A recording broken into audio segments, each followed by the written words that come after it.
আজ মা দুপুরে বানিয়েছিল সর্ষে বাটা দিয়ে পমফ্রেট মাছের ঝাল। আর এই পমফ্রেট মাছের ঝালটা এতটাই টেস্টি ছিল কি বলবো।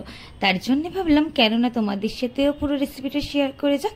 তো চলো, ফার্স্টে এক মিক্সি জারের মধ্যে এটার জন্য নিয়ে নিয়েছিলাম পেঁয়াজ কুচি, টমেটো কুচি আর কাঁচা লঙ্কা কুচি। কাঁচা লঙ্কা নিয়ে ভালো করে এই তিনটে আমরা কিন্তু পেস্ট করে নিয়েছি। পেস্টটা ঠিক এরকম হবে, খুব একটা জল জল হবে না। আর এখানে কিন্তু আমরা সর্ষে নিয়েছি, অল্প পরিমাণ জল দিয়ে সর্ষেটাকেও ভালো করে পেস্ট করে নেব। এবার সর্ষেটা পেস্ট হয়ে গেলে মা কিন্তু এটা চাছেকিনি দিয়ে ছেঁকে সর্ষের খোলাটা ফেলে দিয়েছিল, আর সর্ষে বাটাটা নিয়ে নিয়েছিল।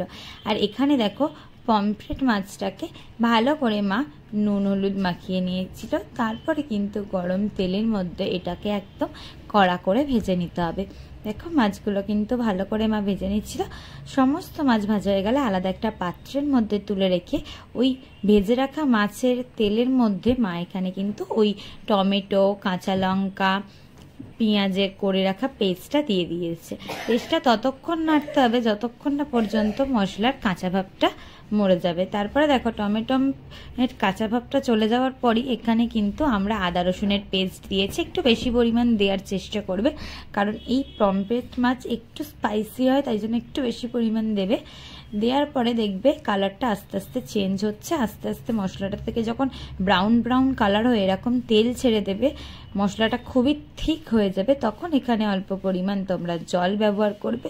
জল দেওয়ার পর আরেকটু ভালোভাবে নেড়ে ছেড়ে নিয়ে ভালো করে ফুটে উঠলে এখানে তোমরা ধনে জিরের গুঁড়ো অ্যাড করে দেবে আর অল্প পরিমাণ চিনি অ্যাড করে দেবে।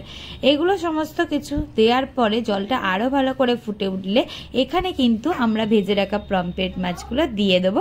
মাছটা আরও ভালোভাবে তখন দেখবে ফুটতে আরম্ভ করবে। এই মাছ কিন্তু একটু ভালোভাবে ফোটালে বেশি টেস্টটা। একটু দেখো ভালোভাবে ফুটে গেলে এখানে কিন্তু আমাদের যে ছাঁকনিতে সেঁকে রাখা ওই সর্ষে বাটাটা ছিল ওটা কিন্তু দিয়ে দিয়েছে, দেখতেই পাচ্ছ।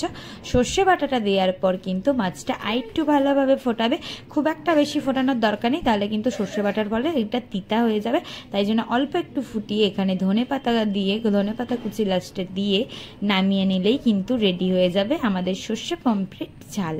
এটা কিন্তু দারুণ টেস্ট হয়। এইভাবে বাড়িতে বানিয়ে অবশ্যই দেখতে পারো। টাটা, আজকের মতো এখানে শেষ করতে।